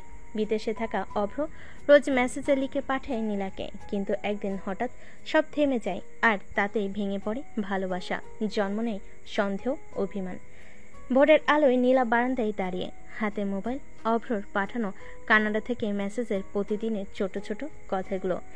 তোমাকে ছাড়া প্রতিটা দিন একটা যুদ্ধ, এই মেসেজগুলো আমার বাঁচার অক্সিজেন। সে একটা মেসেজ দেখে। নীলা, আজ তোমার কথা ভেবে কানাডার ঠান্ডায় দাঁড়িয়ে থেকেছে অনেকক্ষণ। তোমার গলা না শুনলে এখন আর কোনো কাজেই মন বসে না। চা বানিয়েছি নিজের হাতে, কিন্তু তোমার হাতের মতো স্বাদ পাই না। তুমি বুঝো না, তুমি থাকলে আমার জীবনটা কেমন পূর্ণ। নীলার চোখে জল টলমল করে কেটে যায় দিন, শব্দ মেসেজে আসা বন্ধ হয়ে যায় হঠাৎ করে। নীলা প্রথমে ভাবল হয়তো কোনো প্রবলেম, কিন্তু এরপর 10 দিন 15 দিন কিছুই না। অভ্র কি ভুলে গেছে আমাকে, নাকি অন্য কিছু হয়েছে? এমন তো হওয়ার কথা ছিল না। এক সন্ধ্যায় নীলা অভ্রের মায়ের কাছে গিয়ে বলে, মা, অভ্র গত 2 সপ্তাহে কোনো মেসেজ পাঠায়নি, কলেও পাওয়া যাচ্ছে না। আপনি কিছু জানেন? না মা, আমি ভাবছিলাম তুই আমাকে বলবি। আমি ভেবেছিলাম তোদের প্রতিদিন কথা হয়। নীলা হতাশ হয়ে ছাদে উঠে। হাতের মধ্যে অভ্রের শেষ মেসেজটা পড়তে পড়তে মনে পড়ে অভ্রের কথা। তুমি যদি কখনো আমার কোনো চিঠি না পাও, তাহলে এটা বুঝবে আমি তোমার কাছে ফিরে আসার পথ খুঁজছি। ভয় পাবে না, রাগ করবে না, তুমি শুধু আমার জন্য অপেক্ষা করো। এর লাইনগুলো পড়ে চোখে জল আসে, কিন্তু হৃদয় বোঝে কিছু একটা ঠিক নেই। রাতে নিজের ডায়েরিতে লিখে, আজ 18 দিন হলো অভ্রর কোনো খোঁজ নেই, মেসেজ নেই, ফোন নেই, বার্তা নেই। এই নীরবতা আমাকে ধ্বংস করছে। আমি কি শুধু তার রাগী বউ, নাকি আমি আর কিছু না? একদিন অভ্রদের পাশের বাড়ির একজন মহিলা এসে বলে, অভ্রকে নাকি এক গার্লস প্রজেক্টের সঙ্গে দেখা গেছে। কাজের মেয়েটার নাম সামারা, কানাডার প্রজেক্ট লিডার। ওরা নাকি একসাথে প্রায়ই থাকে। নীলার মুখ শুকিয়ে যায়, চোখ দুটো রাগে জ্বলে ওঠে। তাহলে সে আমাকে ভুলে গেছে? আমার রাগ, আমার ভালোবাসা, আমার সবকিছু ভুলে গেছে? রাতে নিজের ঘর লক করে বসে থাকে, কোনো খাবার খায় না, কারোর সঙ্গে কথা বলে না। তুই আমার না হোস, তাহলে আমি কেন তোর জন্য জীবনটা বন্ধক রাখবো? তোর সব মেসেজ আর রাখবো না আমি। তুই আর আমার কিচ্ছু না, কিচ্ছু না। অভ্র ফিরে এসেছে 3 মাসের প্রশিক্ষণ শেষে, কিন্তু যে ঘরে সে ফিরেছে সে ঘরে যেন সব পুড়ে ছাই। হযরত শাহজালাল আন্তর্জাতিক বিমানবন্দর, ঢাকা। অভ্র চোখে সানগ্লাস, হাতে সুটকেস, মুখে ক্লান্তি, মনে উত্তেজনা। 3 মাস, 3টা মাস কেটে গেল।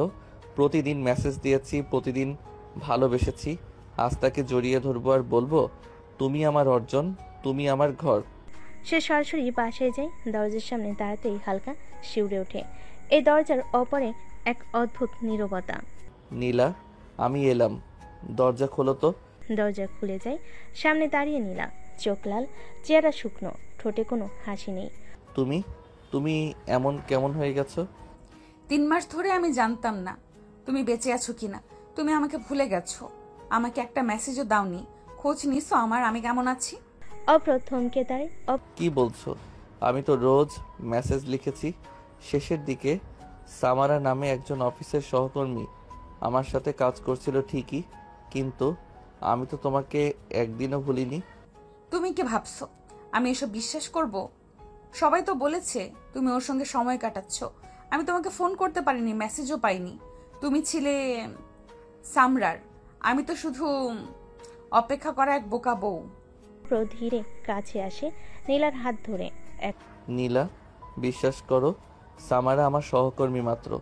মেসেজ আমি পাঠিয়েছিলাম, হয়তো পৌঁছায়নি, কিন্তু তুমি কেন একটা বারও কল করনি? কেন বিশ্বাস হারালে? কারণ তুমি আমার হৃদয়টা ভেঙে দিয়েছিলে অব্র। আমি তোমাকে বিশ্বাস করছিলাম আমার সব কিছু দিয়ে, আর তুমি আমাকে ছেড়ে দূরে গিয়েছিলে। ভালোবাসা দূরত্ব সইতে পারে না। মুহূর্তে নীরবতা। অব্র মোবাইল বের করে একটা মেসেজ বের করে দেখায়। এই মেসেজটা আমি ফিরতি ফ্লাইটে লিখেছিলাম। নীলা, তুমি যদি কখনো আমার উপর অভিমান করো তাহলে চোখের পানি ফেলো, কিন্তু আমাকে ভুল বোঝো না। আমি তোমার স্বামী, তোমার মানুষ, তোমার পাশে থাকার জন্যই শিখছি, তোমার জন্যই নিজেকে তৈরি করছি। আমার স্বপ্ন মানে তুমি। আমি ফিরছি শুধু তোমার জন্য। কাঁপতে কাঁপতে মেসেজটা পড়ে, তারপর এক ঝটকেই অভ্রর বুকে মুখ লুকিয়ে ফেলে। আমি তোকে ভুল বুঝে ফেলেছিলাম অব্র। আমি তো তোমার জন্য বাঁচতাম। তুমি ভুল বুঝেছ, কারণ তুমি আমায় ভালোবাসো। ভালোবাসা যেখানে গভীর হয় সেখানে অভিমানও গভীর হয়। কিন্তু দেখো, আমি ফিরে এসেছি কারণ তুমি এখনো আমার ঘর। সকাল 8টা। অভ্র আয়নার সামনে দাঁড়িয়ে টাই ঠিক করছে। নীলা হাতে ব্রেকফাস্টের ট্রে নিয়ে আসে, চোখে মুখে বিরক্তি। সকাল সকাল আবার অফিস? গতকাল রাতে ঠিকমতো কথা বলো নাই, আবার আজও এত তাড়াহুড়া? প্রজেক্ট সাবমিশন আর ক্লায়েন্ট মিটিং, এই কয়টা দিন একটু ব্যস্ত আছি, তুমি বুঝো না? আমি বুঝি না। আমি তো ঘরের বউ, রান্না করব, তোমার জামা গোছাবো, চা বানাবো, আর তুমি অফিসে গিয়ে হাসবে অন্যদের সাথে। আবার শুরু করলে রাগিরানি। আমি অফিসে দেরি করব না। অভ্র দৌড়ে বেরিয়ে যায়। নীলা চুপচাপ দাঁড়িয়ে থাকে দরজার পাশে, হাতে গরম চা যা এখন ঠান্ডা হয়ে গেছে। রাত 11টা। অভ্র ঘরে ফেরে, ক্লান্ত, চোখ লাল। ঘরে ঢুকে দেখে টেবিলে ডিনার সাজানো, কিন্তু কেউ নেই। নীলা, জানো ঘুমিয়ে পড়লে? সে দেখে নীলা বেলকনিতে একা বসে, মুখ গম্ভীর, চোখে অভিমান। কি হয়েছে তোমার? আমি না এসে বুঝলাম কিছু একটা গরম। তুমি বোঝো কিন্তু সময় দাও না। তুমি অফিসে হাসো, মেসেজের রিপ্লাই দাও, আর আমি ঘরে অপেক্ষা করি, ঠান্ডা চা হাতে। অভ্র নীলার পাশে মাথা রাখে। তুমি রেগে থেকো না প্লিজ। তুমি রাগলে ঘরে শান্তিও লাগে না। আমি তো কাজ করছি আমাদের ভবিষ্যতের জন্যই। আমার ভবিষ্যৎ তুমি ঘরে না থাকলে অফিসে টাকা দিয়ে আমি কি করব? তুমি হাসলে আমি বাঁচি, তুমি না থাকলে আমার হৃদয় শুকিয়ে যায় অব্র। পরের দিন সকাল। অভ্র অফিসে বের হওয়ার আগে নীলার জন্য একটা ছোট্ট নোট লিখে রাখে টেবিলে। তুমি আজকে আমার জন্য রাগ করো, কিন্তু আমার ফেরার অপেক্ষা করো। আমি ঘরে ফিরি শুধু তোমার অভিমান মেটাতে। কাজের দুনিয়াটা আমার হলেও হৃদয়টা তোমার। পরের দিন নীলা অভ্রের জন্য পরম যত্নে রান্না করে, কিন্তু অভ্র ব্যস্ততায় খেতে ভুলে যায়। সে ভুলে জন্ম নেয় নতুন এক রাগ, আর সেই রাগে লুকিয়ে থাকে ভালোবাসার সবচেয়ে মিষ্টি স্বাদ। সকাল 6টা। নীলা কিচেনে, অভ্র এখনো ঘুমে। নীলা ধীরে ধীরে পরোটা বানাচ্ছে, ডিম ভাজছে, পাশে কফির গন্ধ সরাচ্ছে। ও বলেছিল ডিম ভাজা খেতে ইচ্ছে করছে, আজ ওর জন্য স্পেশাল করে বানাচ্ছি। যদি খেয়ে একটা হাসিও দেয়, সব অভিমান শেষ করে দেব। সে ট্রে গুছিয়ে রাখে, তাই ঠিক করে দেয়। অভ্রর মোবাইল চার্জে লাগায়। সব কিছু নিখুঁত, কারণ ভালোবাসা কখনো আলসেমি করে না। অভ্র দেরিতে ঘুম থেকে উঠে তাড়াহুড়ো করে অফিসে বের হয়, কিচেনে যেতেই ভুলে যায়। যে রান্না আমার ভালোবাসা ছিল সেটাও দেখলই না, আমার যত্নটা ওর কাছে পৌঁছালোই না। সে চুপচাপ বসে থাকে টেবিলের সামনে। 3টা গরম পরোটা আর ডিম ভাজি এখন ঠান্ডা হয়ে গেছে। রাত 10টা। অভ্র ঘরে ফিরে ক্লান্ত হয়ে ঘরে ঢুকে দেখে কেউ নেই, টেবিলে কিছুই নেই। কিচেনে গিয়ে দেখে ভাঙ্গা থালা, ঠান্ডা হাঁড়ি, এক কোণায় বসে আছে নীলা। রাগ করেছো বুঝি? আজকে পরোটা খাওয়াবে বলেছিলে তো? আমি বানিয়েছিলাম, তুমি বের হবার আগে একবারও তাকাওনি আমার দিকে। তুমি খাবে না জেনেও আমি বানিয়েছিলাম। জানো কেন? কারণ তোমাকে খাওয়াতে পারি না, কিন্তু ভালোবাসতে তো পারি। আমার ভুল হয়ে গেছে জানো। তুমি এমন করে বলো না, আমার বুকটা কাঁপে। তুমি যদি খাবার না বানাও আমি তো ভালোবাসাও পেতে পারি না। অভ্র টেবিলে বসে, ঠান্ডা পরোটা গরম না করেই খাই। নীলা চুপচাপ তাকিয়ে থাকে। গরম করে দেই? না, তুমি রাগ করে বানিয়েছো আর আমি ভালোবেসে খাচ্ছি। এই ঠান্ডা খাবারই আমার জীবনের সবচেয়ে গরম মায়া। সকাল 7টা। অভ্র বিছানায় শুয়ে আছে, চোখ বন্ধ। নীলা পাশেই বসে আছে, কপালে ভেজা কাপড় দিয়ে সারা রাত জ্বরের তাপ নামানোর চেষ্টা করেছে। যে মানুষটা সারাদিন কষ্ট করে, যে আমাকে ভালোবাসে, আমার জন্য সব করে, আছে বিছানায় কাতর, আর আমি তো তোমার জন্য কিছুই করতে পারিনি অব্র। হঠাৎ অভ্র চোখ একটু খুলে বলে, তুমি আছো তো, তাই তো কষ্টে থেকেও শান্তি পাই। তুমি না থাকলে আমার জ্বর কখনো ভালো হতো না। তোমার তো জ্ঞান ছিল না, তবু তুমি জানো আমি ছিলাম। তোর হাতের ছোঁয়া আমি হাজার মানুষের স্পর্শের থেকে আলাদা চিনতে পারি। তুমি শুধু বউ না, তুমি আমার ওষুধ।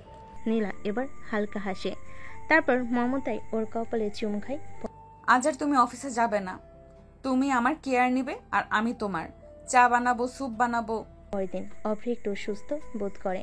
নীলা স্যুপ এনে দেয়, নিজের হাতে বানানো মুরগির স্যুপ। এই স্যুপে কিসের স্বাদ জানো? কি? ভালোবাসার, যত্নের আর রাগ করে বানানো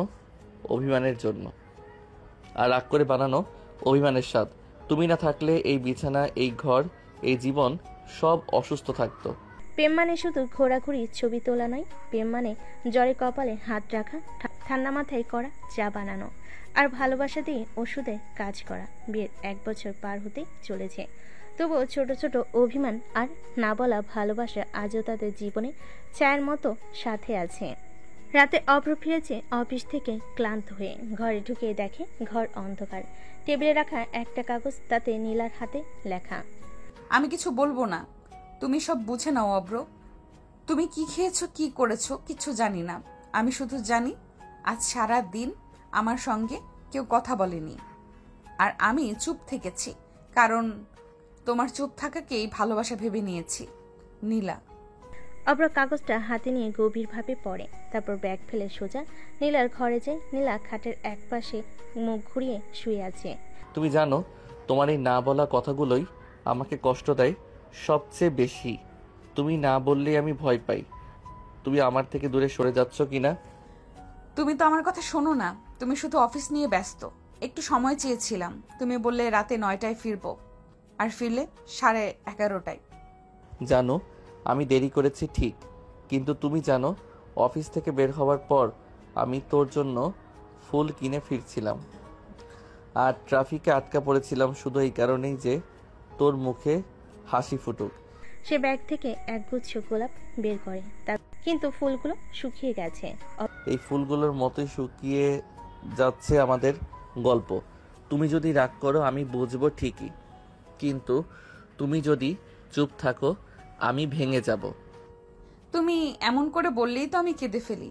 তুমি রোজ অফিসে যাও, কষ্ট করো, আমি শুধু চাই রাতে একটু তুমি বলবে নীলা খেয়েছো, এইটুকুই তো চাওয়া। তারপর তার কপালে চুমু খায়, হাত ধরে বসে।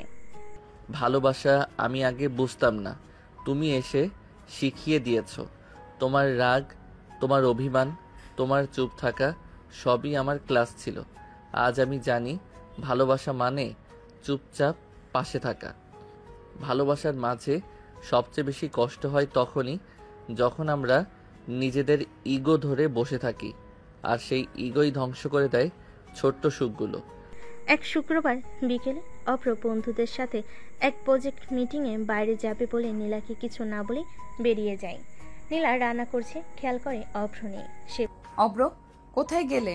ফোনও নেই, জুতাও নেই, টাই নেই, মানে না বলেই বের হয়ে গেল। ফোন করে বন্ধ, বারবার ফোন করে এখনো বন্ধ। চোখে জল আসে, কিন্তু সে কিছু বলে না। রাত 9টা, অভ্র বাড়ি ফিরে হালকা হেসে। আজ একটু কাজ ছিল বন্ধুদের সঙ্গে, তোমাকে বলতে পারি নাই। তুমি তো আমায় বউ বানিয়েছো, কিন্তু পার্টনার বানাওনি। তুমি যদি বন্ধুদের কথা শুনে চলো আর আমাকে অজানা রাখো, তাহলে আমার কি দরকার এই ঘরে? আর একটু ইগো কম হলে হতো না? সবকিছু জানাতে পারি না আমি? সারা রাত কথা হয় না। পরের দিন দুপুরে অভ্র দেখে টেবিলে রাখা নীলার চিঠি। আমি ভুলে যেতে চাই যে আমি তোমার বউ। আমি মানুষ অভ্র। তুমি একবার আমি বাইরে যাচ্ছি বললে আমি রুটি না বানালেও তোমার জন্য পানি রাখতাম। তুমি আমার জন্য সময় না রাখো, ঠিক আছে, কিন্তু আমার কষ্টটা যদি তোমার কাজের চাপে হারিয়ে যায়, তাহলে বলো আমি কিভাবে থাকবো? অভ্র স্তব্ধ হয়ে যায়। সে বারান্দায় গিয়ে চুপচাপ বসে থাকে। নীলা তখন ভেতরে বিছানায় চুপচাপ, চোখে জল। আমি ভুল করেছিলাম, তুমি ঠিক ছিলে। আমি ভেবেছিলাম সম্পর্ক মানে সময় পেলে কথা বলা, না পারলে ব্যস্ত থাকা। কিন্তু আজ বুঝলাম তুমি আমার ছায়া। তোমার অজান্তে হাঁটলে আমি শুধু হারিয়ে যাই। নীলার পাশে বসে মাথায় হাত রাখে। তুমি রাগ করো, অভিমান করো, সব ঠিক, কিন্তু আমায় ছেড়ে যেও না। আমার ভুল হয়েছে, তুমি ক্ষমা করো। আমি যাচ্ছি না, কিন্তু ভুল যেন আবার না হয়। আমি তোমার অব্র, তুমি যদি আমায় ছোট করে দাও আমি ভেঙে যাই। তোমার রাগ সহ্য করতে পারি, কিন্তু অবহেলা না। সকাল 10টা। অভ্র ঘুম থেকে উঠে একটু দেরিতে। ঘরটা অস্বাভাবিক নিশ্চুপ, কোনো রান্নার গন্ধ নেই, ব্রেকফাস্ট টেবিল খালি, বারান্দার পর্দাও নাড়া দেয়নি কেউ। নীলা, জানো কোথায় গেলে?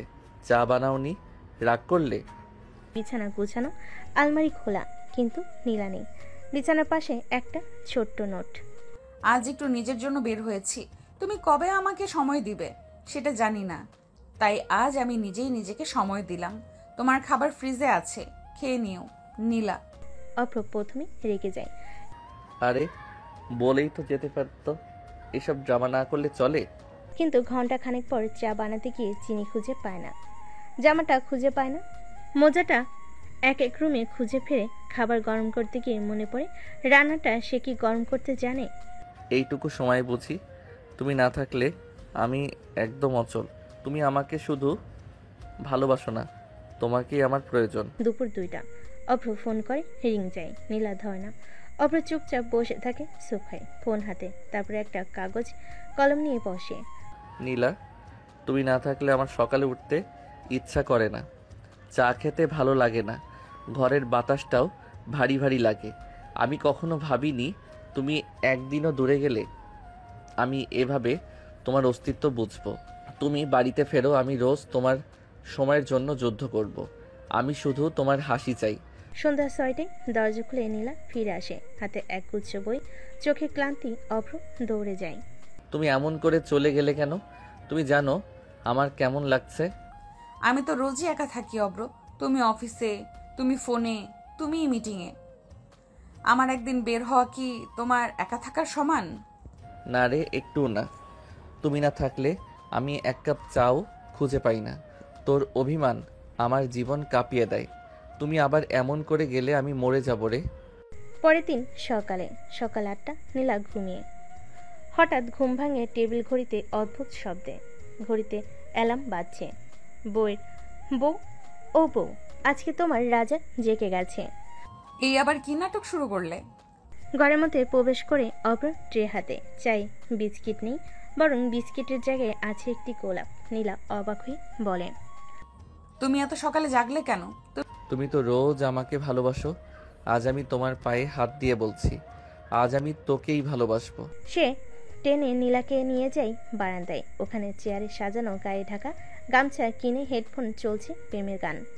আর অভ্র বলছে, আজ তুমি গান শুনবে, আমি তোমার পায়ের আঙ্গুল নেল পালিশ লাগাবো। তুমি পাগল, এসব কোথা থেকে শিখেছো? তোমার চোখের হাসির ক্লাস থেকেই তো। তুমি হাসলে আমার জীবনটা বুঝি সব রঙে ভরে যায়। দুপুরে তারা একসাথে মুভি দেখে, চেনে না এমন এক প্রেম।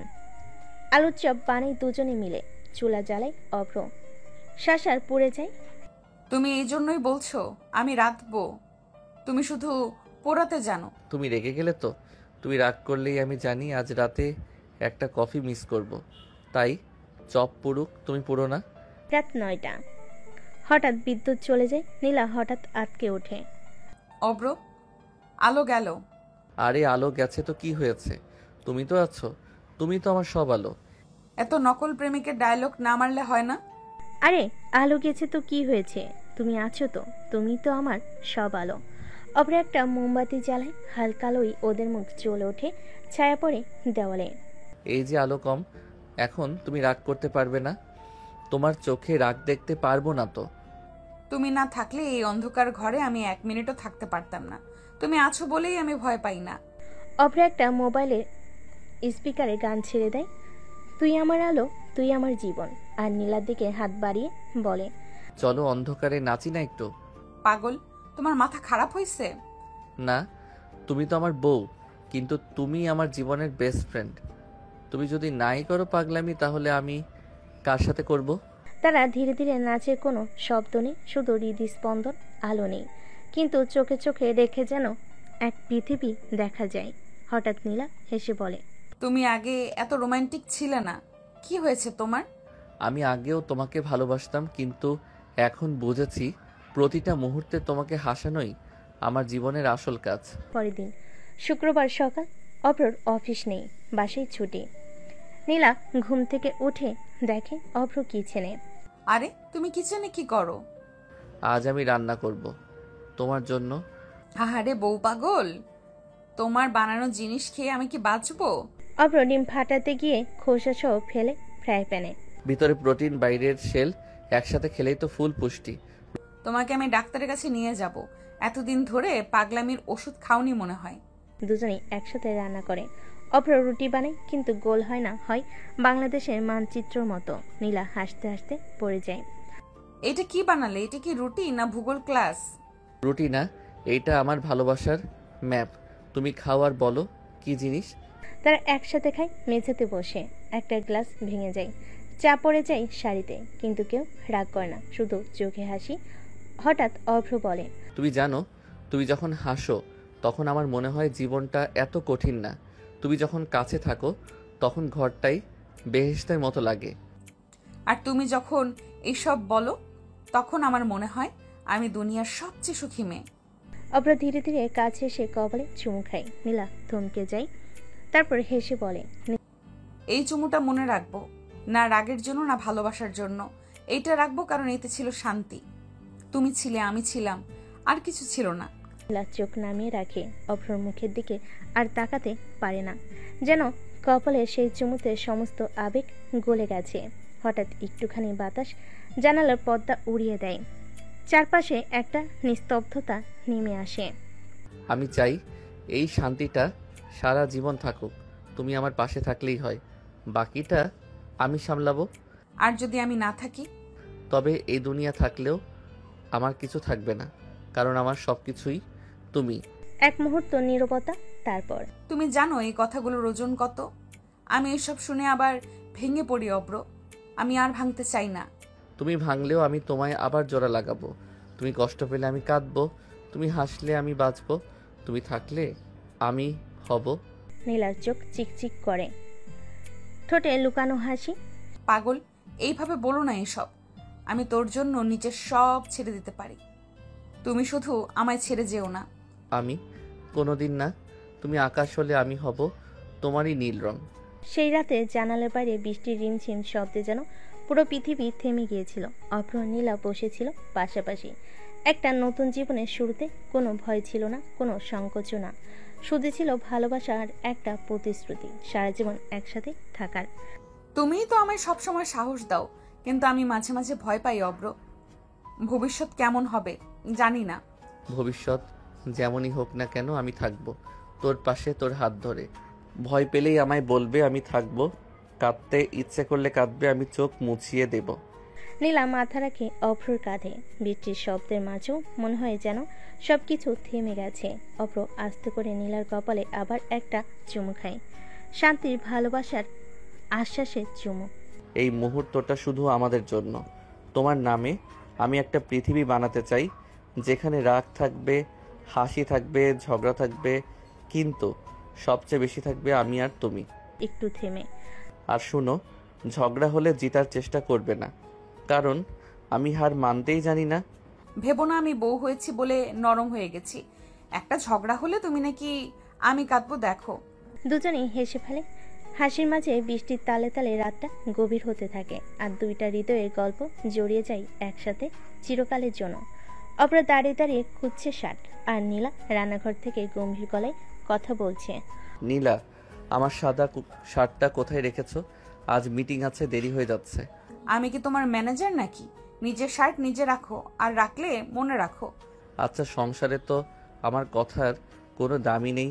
তুমি রাগ করলে আমি চুপ, আমি ভুল করলেও আমি চুপ। তুমি চুপ বলেই তো সংসারটা শান্তিতে চলছে, আর আমি থাকলে তুমি চুপ করেই কান্না করতে। অভ্র কিছু বলবে এমন সময় নীলা সামনে এসে তার গলা ঠিক করে দেয়, তারপর চোখে চোখ রেখে মিষ্টি গলায় বলে, শার্ট তো আমি ঠিক করে রেখেছিলাম, তোমাকে ছাড়া আমার কিছুই ঠিকঠাক লাগে না, তাই তো ঝগড়ার ছলেই একটু বেশি কথা বলি। তুমি ঝগড়া করলে আমার অফিস যাওয়ার মনই চায় না। তুমি জানো তোমার এই রাগী মুখটাই আমার সবচেয়ে প্রিয়। নীলা হেসে ফেলে। অভ্র দরজার দিকে এগিয়ে যায়, হঠাৎ থেমে ফিরে তাকায়। আজ বিকেলে একটু আগে বের হব, তোমার জন্য কচি ইলিশ আনবো। তারপর সন্ধ্যায় আমরা ছাদে বসে খাবো, যেমন আগে খেতাম।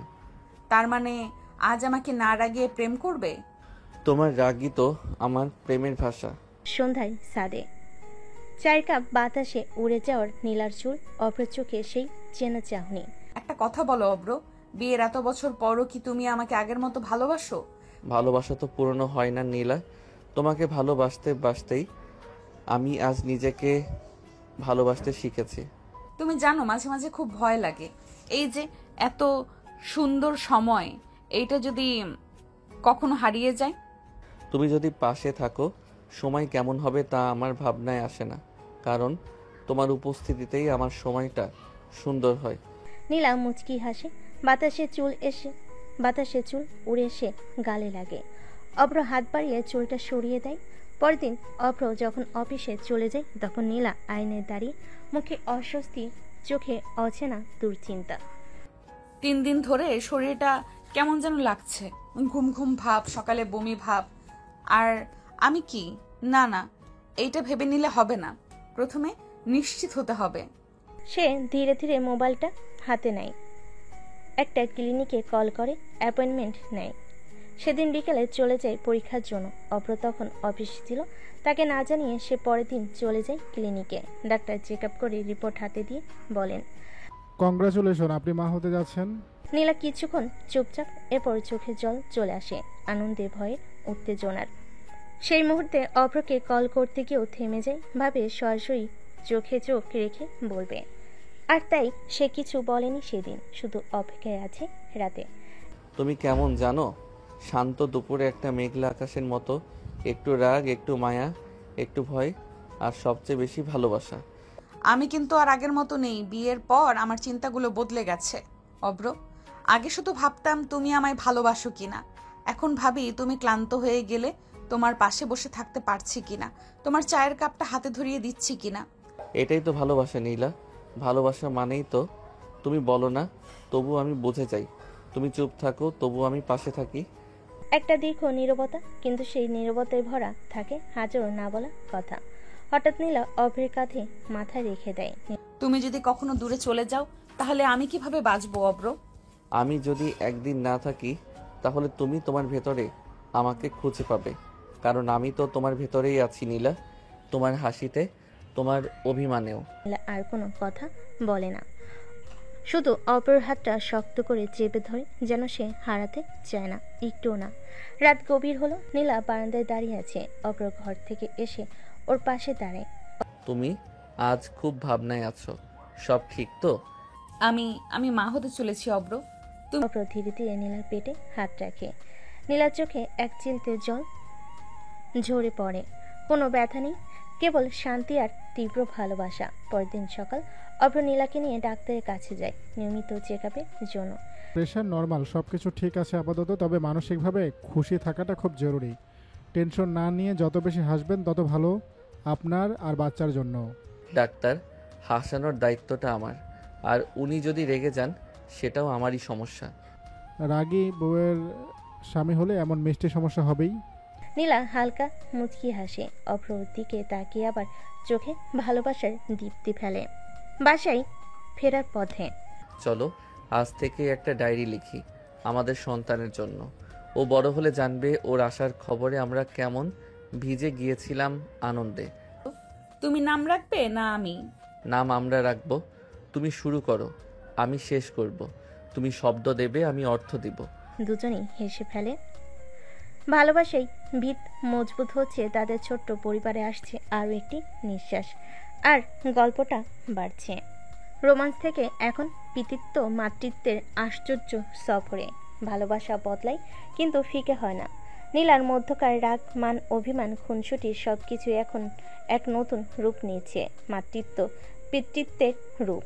অভ্র লিখছে ডায়েরিতে, আমার ছোট্ট মানুষ, তোমার মা আজও রেগে আছে। এইমাত্র আমাকে বলল আমি মোটা হয়ে যাচ্ছি, সব তোমার দোষ। আমি কিছু বলিনি, শুধু হেসেছি, কারণ জানি সে যাই বলুক তোমার জন্য সে পৃথিবীর সব কিছু ত্যাগ করতে পারবে।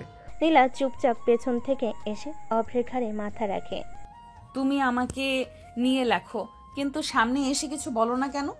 কারণ লেখা হলে তোমার রাগ থাকে না, আর মুখে বললে তুমি বালিশ ছুঁড়ে মারো। একটা কথা বলো, তুমি কি ভাবছো, ছেলে হবে না মেয়ে? আমি শুধু ভাবছি ও যেন তোমার মতো রাগী না হয়, আর যদি হয়ও আমি ঠিক মানিয়ে নেব, যেমন তোমার সাথে নিচ্ছি। বাজারে নীলা অভ্র বেবি শপে এসেছে, জামা কাপড় দেখছে। নীলা গোলাপি রঙের জামা দেখিয়ে বলে, এটা কেমন যদি মেয়ে হয়? তাহলে নাম রাখবো নীলার মতো কিছু। নীরা কেমন হয়? নীরা মানে? তোমার নীলা, আর ও হবে আমাদের নীরা। আর যদি ছেলে হয়? তাহলে নাম রাখবো আবির। তোমার রাগে রং লাগানো একটা চুপচাপ হাসি হবেও। দুজনে চোখে চোখ রাখে। তাদের স্বপ্ন তখন একটাই ছবি, একটা ছোট্ট হাত তাদের আঙ্গুল ধরে হাঁটছে। নীলা, আজ তোমায় খুব পরিশ্রান্ত লাগছে, একটু শুয়ে নাও, আমি আজ রান্না করে ফেলি। আচ্ছা আম্মু। শাশুড়ি কাছে এসে ওর মাথায় হাত রাখে। রাতে অভ্রর হাতে পুটলি জামা কাপড় সব কিনে ফেলেছি, শুধু একটা জিনিস বাদ, তোমার রাগ কমানোর যন্ত্র। সে তো কোনো দোকানে পাওয়া যায় না, তোমার ভালোবাসাতেই সেটা লুকিয়ে থাকে। কয়দিন কেটে যাচ্ছিল শান্তিতে। নীলা এখন আগের মতো চট করে রেগে যায় না, আর অভ্র এখন আগের চেয়ে বেশি যত্নশীল। যেন নীলার পায়ের শব্দ শুনেই বুঝে যায় ওর পেট ব্যথা করছে কিনা। এক সন্ধ্যায় নীলা হঠাৎ চুপচাপ বারান্দায় দাঁড়িয়ে থাকে। অভ্র এসে পাশে দাঁড়ায়।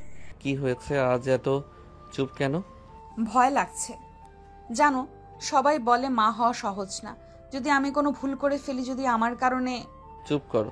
তুমি যদি একটা ভুল করো আমি 10টা ঠিক করে দেব। আর তুমি কারো মা নাও, শুধু তুমি আমার জীবন। তুমি যদি থাকো সব ঠিক থাকবে। নীলা চোখের জল জমি ওর কাঁধে মাথা রাখে। বাতাস বইছে, যেন তারাও এই নবাগত অতিথির অপেক্ষায়। পরের দিন ভোরবেলা হঠাৎ ব্যথা শুরু হয়। নীলা ঘুম থেকে উঠে হঠাৎ বুক চেপে বসে পড়ে। কথা বলতে পারছে না। অভ্র পাশে ঘুমাচ্ছিল। অভ্র, অভ্র, আমি আর পারছি না। অভ্র চোখ মেলে দেখে নীলার মুখ সাদা হয়ে গেছে। সে তড়িঘড়ি করে ওকে কোলে তুলে নেয়। তুমি কিছু বলো না, আমি আছি, সব ঠিক হয়ে যাবে। প্লিজ চোখ বন্ধ করো না। হাসপাতালে নার্সরা দৌড়াচ্ছে, ডাক্তাররাও ব্যস্ত। অভ্র চোখ ছলছল করে।